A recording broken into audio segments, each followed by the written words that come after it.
Hello student, मेरा नाम है चेतन कठुलिया। आप सभी का यूट्यूब के चेतन मैथ्स क्लासेस कोचिंग में स्वागत है। तो आज हम लोग पढ़ेंगे समांतर श्रेणी के बारे में। ठीक है कि समांतर श्रेणी होता क्या है, और इसको लिया गया आपके अध्याय 4 से कक्षा 10वीं की बात कर रहे हैं। ठीक है, तो सबसे पहले जानते हैं कि समांतर श्रेणी होता क्या है। जैसे कि एक संख्या लिख रहा हूँ, एक लाइन पे संख्या लिख रहा हूँ, उस संख्या को ध्यान से देखना। 2 4 6 8, क्या लिखा यहाँ पे 8 10 इस श्रेणी में हो तब समांतर श्रेणी कहलाएगा क्या? नहीं। तो सबसे पहले समांतर श्रेणी वही कहलाएगा जिसमें आपका अंक कितने का डिफरेंट है एक दूसरे से, वही आपका समांतर श्रेणी कहलाएगा। तो सबसे पहली बात यह है कि जब हमने 2 में जब 2 जोड़े तब आपका कितना है 4 आया। 4 में यहाँ 2 जोड़े तो कितना है 6 आया। 6 में 2 जोड़े कितना है आपका 8 आया। ठीक है, इसी प्रकार आपने 10 में 2 जोड़े तब कितना आया 10 आया। आ गया समझ में? मतलब देखा जाता है कि इन दोनों संख्याओं के बीच का जो डिफरेंट है, अंतराल है, इसको क्या बोलते हैं? डिफरेंट फिर अंतराल बोलते हैं। कितने का अंतराल है? 2 का। यहाँ भी 2 का है, यहाँ भी 2 का है, यहाँ भी 2 का है। क्या यहाँ भी 2 का अंतराल है? तो मतलब सभी जगह देखा जाए तो जो अंतराल है आपका समान है कि नहीं है? जहाँ पे आपका समान अंतराल हो, समान डिफरेंट हो, ठीक है, जिसको जोड़ने पे आपका हर जगह क्या है 2 का, मतलब सेम का समान अंक का डिफरेंट आना चाहिए, वही आपका समांतर श्रेणी कहलाता है। तो जो इस टाइप को 2 4 6 8 10 ये सब चीज़ क्या कहलाता है? समांतर श्रेणी कहलाता है। चलो एक क्वेश्चन और समझते हैं। जैसे कि मैं यहाँ पे लिख रहा हूँ 1 3 5 7। अब इसको पता करना है कि ये समांतर श्रेणी में है कि नहीं। ये क्या है आपका 5 है। तो सबसे पहली बात ये देखते हैं कि 1 में जब 2 जोड़ेंगे तभी तो आपका 3 आएगा। ओके, 3 में जब 2 जोड़ेंगे तब आपका 5 आएगा। 5 में जब आप 2 जोड़ोगे तब जाकर 7 आएगा। ठीक है, इसमें भी 2 जोड़ोगे तब 5 आएगा। 5 में फिर 2 जोड़ोगे तब आपका क्या आएगा 7 आएगा। ओके, समझ में आ गया कि मतलब इसमें भी क्या है समान अंक की डिफरेंट है, तब जाके समांतर श्रेणी कहलाता है। चलो आइए और समझ में आए, एक और उदाहरण देखते हैं। क्या लिख रहा हूँ, जैसे कि एक न्यू एग्जांपल के रूप में माइनस वाला, -5 -10 -15 -20। ठीक है, अब इसको देखो, माइनस जो आपका ऋण 5 है, ऋण 10 ऋण 15 ऋण 20, सीधी बात है एक बढ़ते क्रम में जा रही है। तो सबसे पहली बात यह है कि जब आप माइनस में 5 और -5 जोड़ोगे तब आपका क्या आ जाएगा, यहाँ पे 10 आएगा। ओके ओके, जब -5 में -5 जोड़ोगे तब जाके आपका क्या आएगा -10 आएगा। उसी प्रकार इसमें भी आप -5 में -10 जोड़ोगे तब जाके आपका -15 आएगा। ओके, उसी प्रकार इसमें भी -15 में जाकर -5 जोड़ोगे तब जाके आपका क्या आएगा -20। ओके, तो ये चीज़ आपको समझ में आ गया होगा। ठीक है, ये चीज़ आपको समझ में आ गया होगा।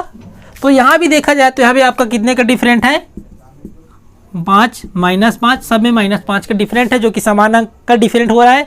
तो इस कारण इसको हम लोग क्या बोलेंगे, समांतर श्रेणी। जो -5 -10 -15 -20 आए तो ये सभी आपका क्या कहलाता है, समान डिफरेंट हो तब आपका समांतर श्रेणी कहलाता है। ओके, अब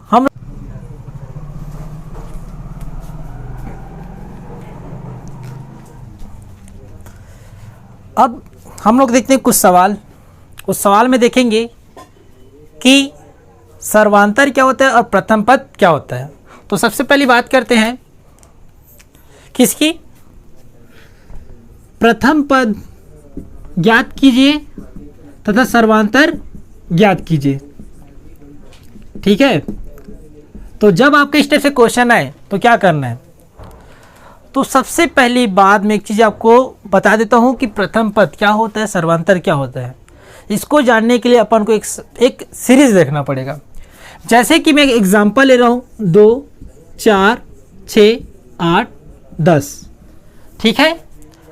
तो सर्वांतर कैसे निकालते हैं? यहाँ पे आपको 4 पद दिख रहा है, लगभग 5 पद दिख रहा है, तो ये वाला बोलते हैं आपको प्रथम पद, ठीक है, प्रथम पद बोलते हैं। इसको बोलते हैं द्वितीय पद, इसको बोलते हैं तृतीय पद, इसको बोलते हैं चतुर्थ पद, इसको बोलते हैं पंच पद। क्या बोलते हैं इसको? पंच पद, ठीक है। तो आपके सवाल में बोला है कि प्रथम पद याद कीजिए, तो सीधी बात है, तो प्रथम पद आपका यहाँ पे पास क्या है? 2 है। अगर क्वेश्चन में आपको बोल दे कि द्वितीय पद याद कीजिए तो आप लिख दो कि 4 है इसका आंसर। चौथा पद बोले कि चौथा पद इसका क्या होगा, तो आप क्या बताओगे? 8 होगा। पांचवा पद क्या होगा, तो आप क्या बताओगे? 10 होगा इसका। ओके, तो ये हो गया आपका प्रथम पद, द्वितीय पद, तृतीय पद, चतुर्थ पद, पंचम पद। कितना भी पद आए तो लगातार अगर बढ़ते जा रहा है, गिनती आते जा रहा है, तो पद बढ़ते जाएगा, उस पद को हम लोग लिखते जाएंगे। तो ये हो गया हमने प्रथम पद के बारे में जान लिया, तो इसके प्रथम पद निकला 2, ठीक है। बात करते हैं इसके अब सर्वांतर की। तो सर्वांतर कैसे निकलता है? तो इसका फार्मूला होता है सर्वांतर का, द्वितीय पद माइनस प्रथम पद, ठीक है, द्वितीय पद माइनस प्रथम पद। ओके,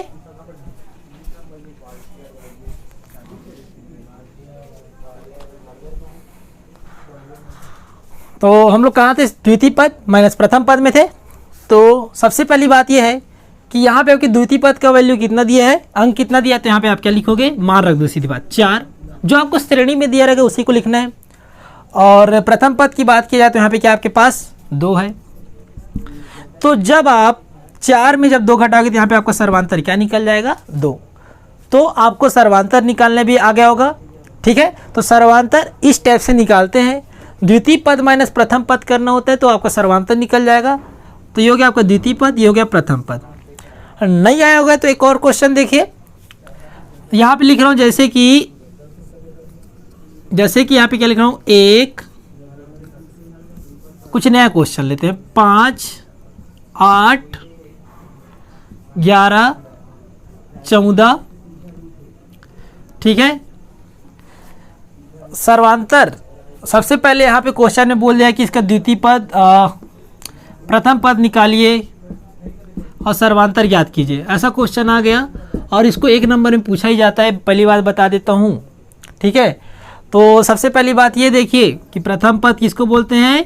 पहला जो स्टार्टिंग पॉइंट हो, ये हो गया आपका द्वितीय पद, हो गया आपका तृतीय पद, ये हो गया आपका चतुर्थ पद, ये हो गया आपका कौन सा पद? द्वितीय पद। तो प्रथम पद याद करने के लिए बोला है। फिर यहाँ पे देखो प्रथम पद स्टार्टिंग पॉइंट में, शुरुआत में आपके पास क्या प्रथम पद के रूप में 5 है। ओके, और बताया था। अब यहाँ पे क्या बोले? सर्वांतर निकालने के लिए। तो सर्वांतर कैसे निकालते हैं? सर्वांतर मतलब सभी का डिफरेंट यानी अंतर कितने का है। तो सबसे पहली बात यह है कि आपको जो सर्वांतर कैसे निकलेगा, बताया था एक फार्मूला, द्वितीय पद माइनस प्रथम पद करना, तो आपका द्वितीय पद निकल जाएगा। तो चलो निकालते हैं। तो द्वितीय पद के रूप में आपके पास क्या है? देखो 8 है, ये क्या प्रथम पद 3, तो यहाँ पे द्वितीय पद बोला तो मैं द्वितीय पद का मान 8 रख दूंगा। उसी प्रकार माइनस करो, प्रथम पद के रूप में आपके पास क्या है? 5। तो जब 8 में जब 5 घटाओगे कितना मिल जाएगा? 3। तो इससे पता चलता है इसका अंतर कितने का है? सभी में 3-3 का है। देखो कैसे, तो जब 5 में जब 3 जोड़ोगे तब जाके आपका कितना आएगा? 8 आएगा। 8 में जब 3 जोड़ोगे तब आप कितना आएगा? 11 आएगा। फिर 11 में जब 3 जोड़ोगे तब जाके आपका 14 आएगा। तो ये निकलता है आपका सर्वांतर। इसी का मतलब होता है अंतर निकालना कि सबके बीच कितने का अंतर है। तो हमने देखे यहाँ पे 3 का अंतर है, ठीक है। तो इस टाइप का क्वेश्चन बन जाना चाहिए, ओके, क्योंकि इसको 1 नंबर में खाली स्थान में या फिर आपका ऑब्जेक्टिव में पूछा जाता है, ओके। तो ये हो गया आपका समांतर श्रेणी का प्रथम पद जान लिए, सर्वांतर जान लिए, ठीक है। अब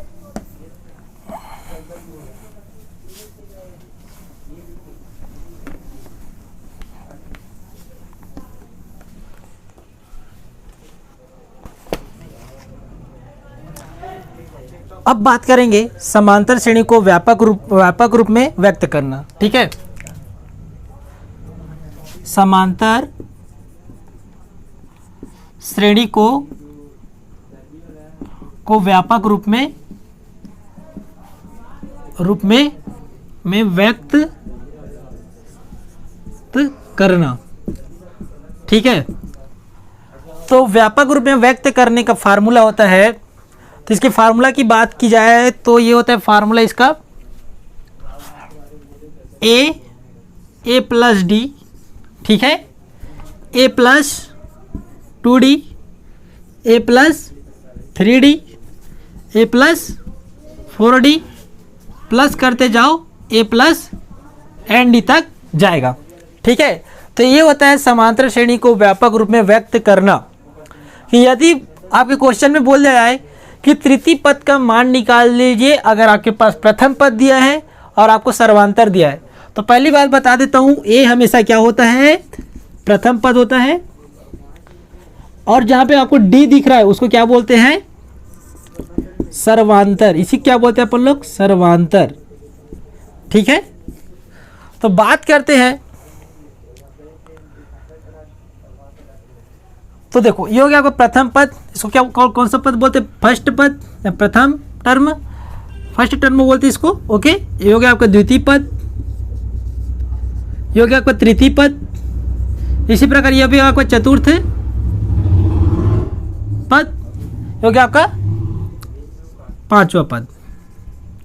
ठीक है, अगर आपके क्वेश्चन में बोला जाए कि यदि आपको ए का मान 5 दिया है और डी का मान आपको 3 दिया है, तो पांचवा पद का मान निकालिए। ठीक है, तो आइए क्वेश्चन की तहत इसको समझते हैं। तो सबसे पहले क्वेश्चन लिखते हैं। तो क्वेश्चन ये है, जैसे कि उदाहरण से ले रहा हूं इसको, किसी समांतर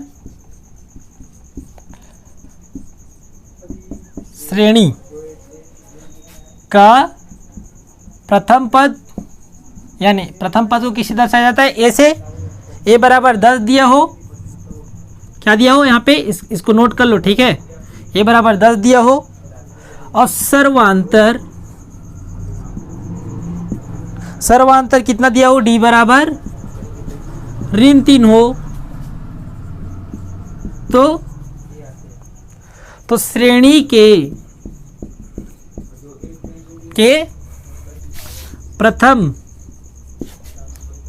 3 पद लिखे, प्रथम 3 पद लिखे।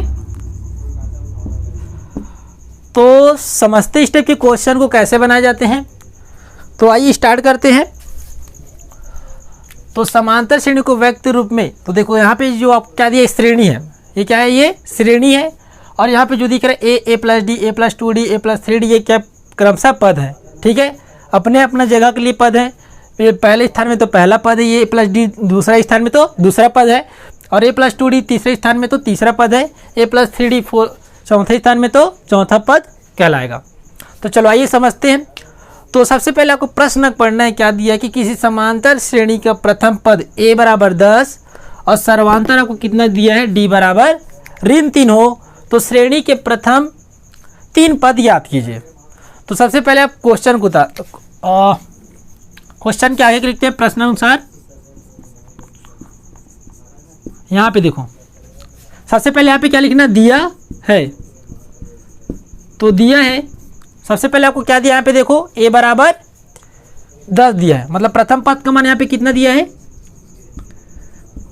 ए बराबर कितना दिया है, 10। ठीक है, और सर्वांतर यहाँ पे आपको कितना दिया है, डी बराबर कितना दिया यहाँ पे आपको, 3। ठीक है, डी बराबर यहाँ पे आपको कितना दिया, ऋण 3। ठीक है, तो ये चीज़ आपको समझ में आ गया होगा। अब यहाँ पे क्या बोला है कि जो श्रेणी दिया है, यहाँ पे जो श्रेणी दिया है उसके प्रथम 3 पद याद करना है। तो प्रथम 3 पद मतलब ये देखो, ये हो गया फर्स्ट, ये हो गया आपका द्वितीय पद, ये हो गया तृतीय पद। तो तृतीय पद तक आपको क्या निकालना है, इसका मान निकालना है। अगर यहाँ पे चौथा पद तक बोलता तो यहाँ पे क्या लिखते मैं चौथा पद तक मान निकालता। तो सबसे पहली बात बोले प्रथम पद, यहाँ पे देखो इसकी जो श्रेणी की प्रथम 3 पद लिखते हैं, यहाँ पे लिखना प्रथम 3 पद। तो प्रथम 3 पद कौन सा, देखो ये फर्स्ट हो गया, ये सेकंड हो गया और ये थर्ड, ये 3 पद हो गया। अगर 4 पद तक बोलता तो यहाँ से लेके यहाँ तक लिखता। तो चलो लिख के बताता हूँ। तो सबसे पहले अब यहाँ पे आपको ए दिया है, उसके बाद a प्लस डी दिया है और a प्लस 2d, ठीक है। तो ये हो गया आपका 1 2 3 पद हो गया, स्टार्टिंग से या शुरुआत से लेना होता है, ओके। तो ये हो गया आपका a plus D a plus 2d, ठीक।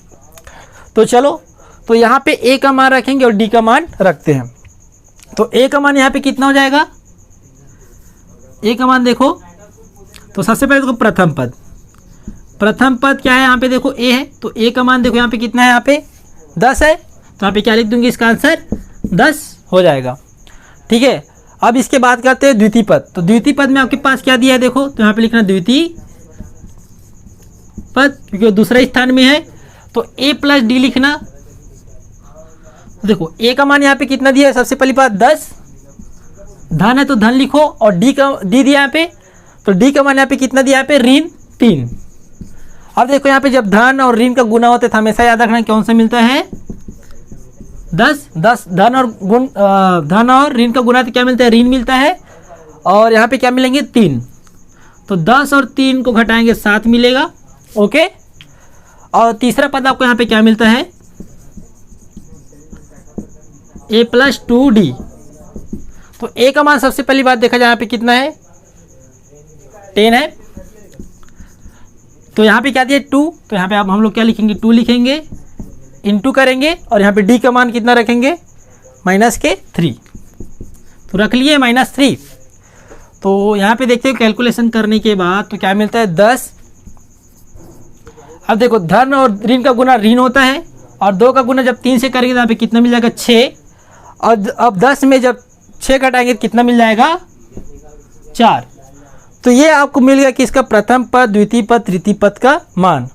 इसी प्रकार आपको जितना भी पद बोले, आप अगर आपको प्रथम पद और सर्वांतर दिया हो तो इसकी सहायता से आप किसी भी पद का वैल्यू निकाल सकते हो। तो ये प्रथम पद निकल गया, द्वितीय पद निकल गया, तीसरा पद निकल गया, ठीक है। तो इस क्वेश्चन को स्टेप से बनाया जाता है, ठीक है। तो ये क्वेश्चन समझ में आ गया होगा। अब हम लोग पढ़ेंगे इसके आगे कि ये an equal to a plus n minus 1d का फार्मूला यूज करके कैसे क्वेश्चन बनाया जाता है, ओके। तो ये रहा आज के लिए इतना ही, ओके।